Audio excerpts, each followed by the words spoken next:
Hari ini kami yakin wafatnya 6 orang menjadi syuhada laskar-laskar kami telah menjadikan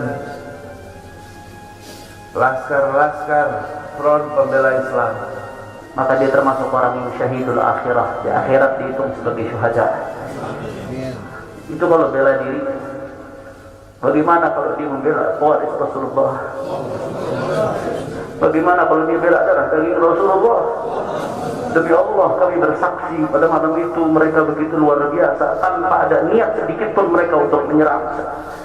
Yang pertama, bahwa keterangan pers secara resmi yang sudah dikeluarkan oleh Dewan Pimpinan Pusat Front Pembela Islam tentang kronologis penembakan yang terjadi isinya adalah benar. Sekali lagi saya sampaikan, kronologis yang sudah dibuat dan sebarluaskan oleh Dewan Pimpinan Pusat Front Pembela Islam, saya memberikan kesaksian sebagai salah satu saksi korban yang ada dalam kejadian bahwa isi keterangan pers itu benar. Yang kedua,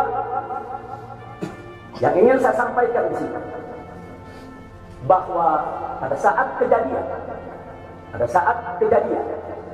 tidak ada satupun di antara kami, baik saya dan keluarga maupun seluruh laskar pengawal yang begitu setia, kalau yang melakukan pengejaran, mepet, mengganggu adalah dari kepolisian. Sama sekali kami tidak pernah menduga, kami tidak pernah mengira, apalagi kami menuduh. Yang kami tahu, mereka adalah orang-orang jahat yang ingin mencelakakan kami. Dan jumlah mereka bukan 1, 2, 3 mobil. Banyak sekali mobil saling silih berganti, berupaya untuk maju ke depan, untuk bisa sampai ke mobil Habib Hanif yang persis ada di belakang saya, bahkan untuk bisa mencapai mobil saya yang ada di depan. Tapi dengan gagah luar biasa, para syuhada kita, laskar-laskar pengawal yang paling belakang ini, sudah ada 2 mobil. Luar biasa. Mereka cerdas, mereka brilian, mereka berani. Mereka dengan begitu luar biasa mengendalikan situasi dan kondisi penjahat tadi, tidak satu pun yang berhasil untuk mencapaikan. Ini menunjukkan bagaimana sigapnya mereka, cerdasnya mereka, pintarnya mereka, beraninya mereka tanpa senjata. Itu kedua yang ingin saya sampaikan. Dan poin ketiga, bahwa tuduhan kalau pengawal-pengawal kami dipersenjatai adalah fitnah besar, bohong besar. Tidak ada satupun pengawal kami yang dipersenjatai, karena kami tidak pernah mengira sekali lagi kalau kami akan diperlakukan seperti itu. Pengawal-pengawal ini pengawal standar keluarga biasa. Saya ada 4 mobil, semua isinya keluarga, anak, mantu, saudara, cucu kami semua ikut. Ada 3 masih bayi, masih minum air susu ibu. Dan masih ada yang 4 saudara yang di bawah 5 tahun, bahkan yang di bawah 3 tahun. Jadi benar, ya, kami sekeluarga semua sudah. Nah, jadi yang ingin saya sampaikan di sini adalah para laskar ini mengawal. Tugas mereka mengawal, bukan untuk mengganggu siapapun. Jadi sudah benar mereka melaksanakan tugas. Ketika begitu banyak mobil ingin menyalip, ingin membahayakan kami, mereka melakukan tugas dengan sangat cantik. Mereka tidak mencelakai orang dengan sangat cantik, yaitu bagaimana mereka mengusir satu persatu mobil-mobil tersebut sehingga tidak berhasil.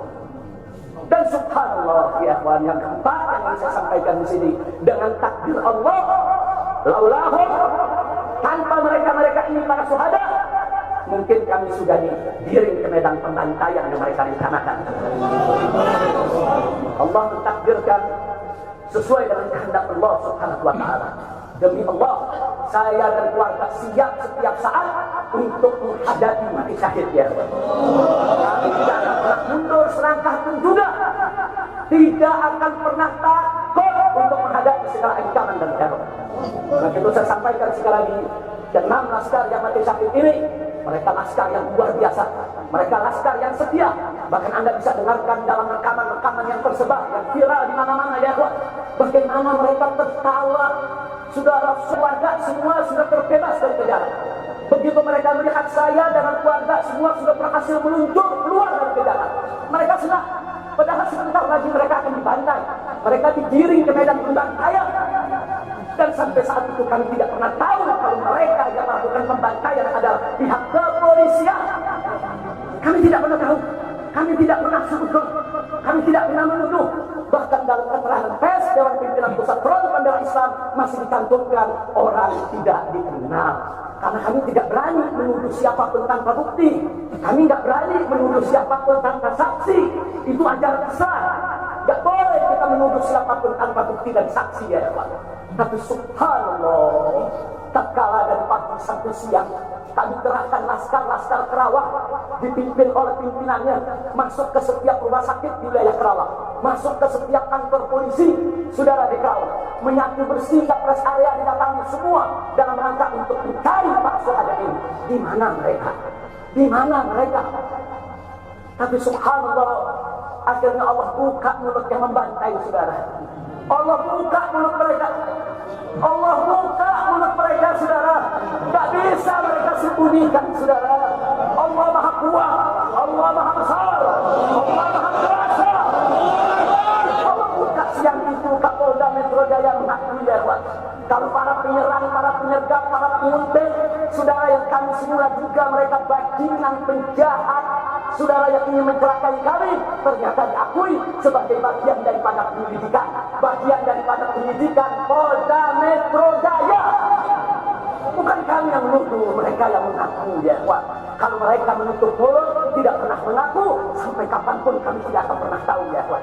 Subhanallah, pertolongan Allah hanya hitungan jam saudara. Allah buka mulut mereka, mereka menutup seumur hidup pun kami tidak bakal tahu ya Pak. Tapi Allah Maha tahu, Allah Maha berkehendak. Allah buka mulut mereka saudara, Allah buka pengakuan mereka saudara, sehingga sekarang menjadi terang benderang siapa para pelaku penjahat itu saudara. Ini poin-poin penting yang ingin saya sampaikan.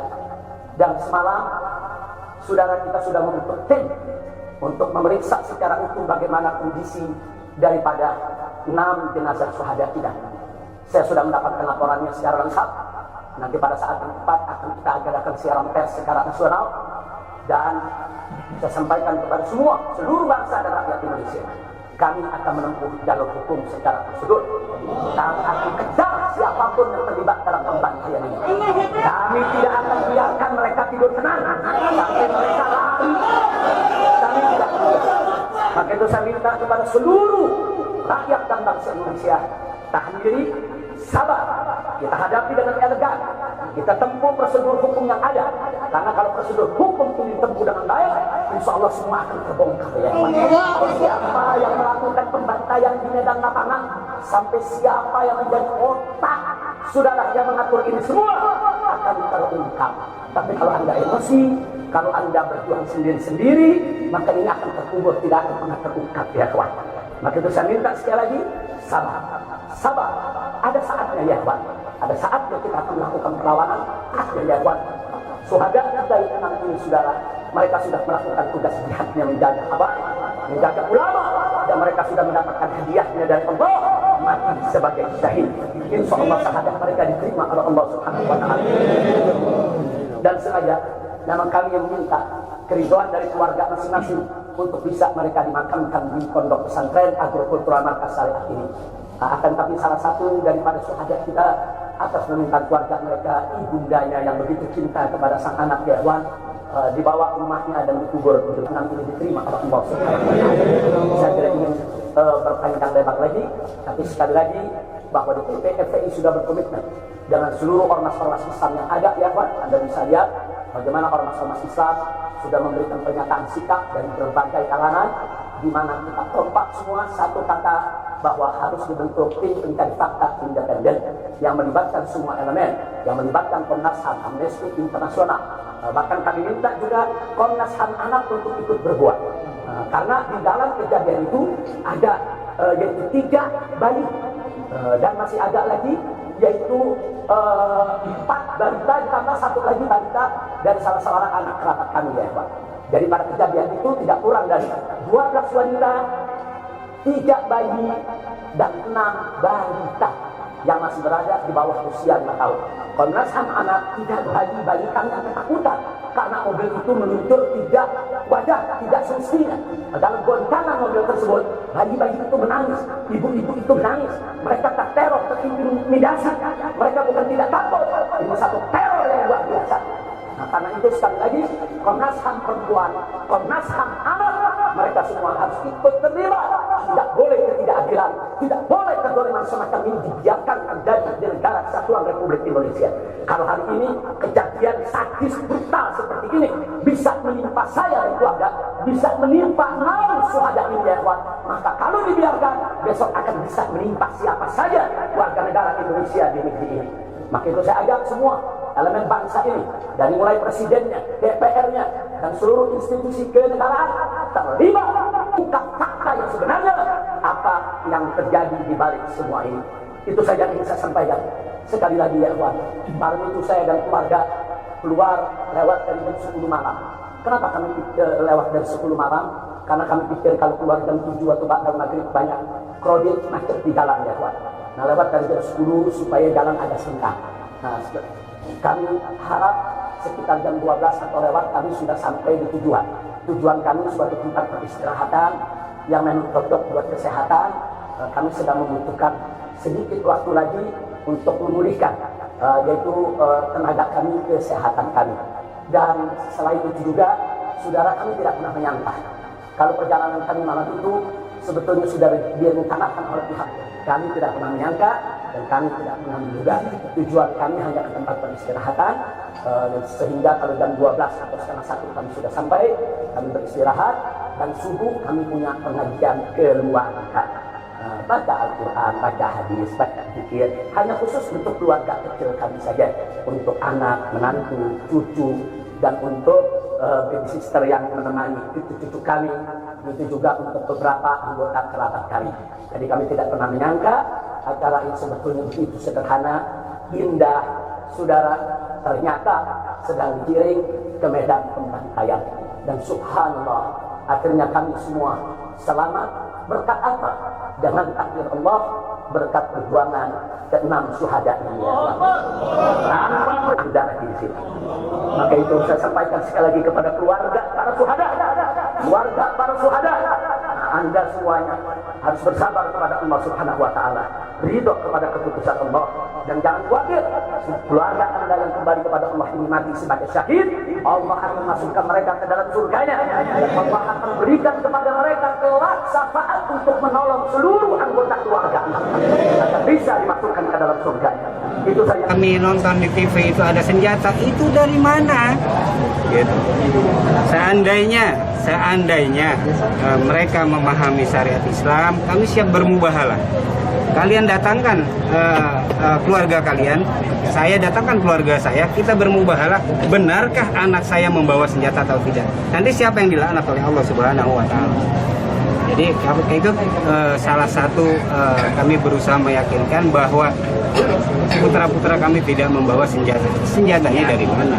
Kemudian juga ada media cebong, kalau menurut saya ini adalah media amplop saja, yang mengatakan bahwa putra-putra kami menyerang polisi. Pertama, dari mana seandainya putra kami benar menyerang? Dari mana dia tahu itu polisi? Pertama. Terus ketika dia sedang mengawal ulama, kenapa dia menyerang orang lain? Kan lagi mengawal ulama. Ada apa ini? Itu yang kami pikirkan, itu anggota keluarga itu, kenapa? Ada apa ini? Kemudian itu pertama. Yang kedua lagi, lah tiba-tiba di sana ada polisi lagi ngapain? Hasan. Seorang Hasan tiba-tiba nyerang orang lain. Jadi itu tidak tahu polisi lain sebagainya. Dan terus pertanyaan, polisi mana? Polisi Mabes, polisi Polda. Itu kan di Karawang. Polisi Mabes, polisi Polda ngapain di situ? Nguntit Habib Rizik, ngintilin Habib Rizik. Kalau ngintilin Habib Rizik, nguntit Habib Rizik tersangka bukan. Aturan mana? Bisa mereka menguntit, mengintilin, menginteli. Aturan mana itu? Mau bikin aturan sendiri? Ini negara berdasarkan konstitusi. Saya katakan berdasarkan berdasarkan konstitusi kesepakatan kita bersama. Lalu kenapa kalian bikin aturan sendiri? Dan kontek-kontekan langsung bang sama yang di mobil. Itu di mobil itu nggak ada yang pegang senjata ya kan.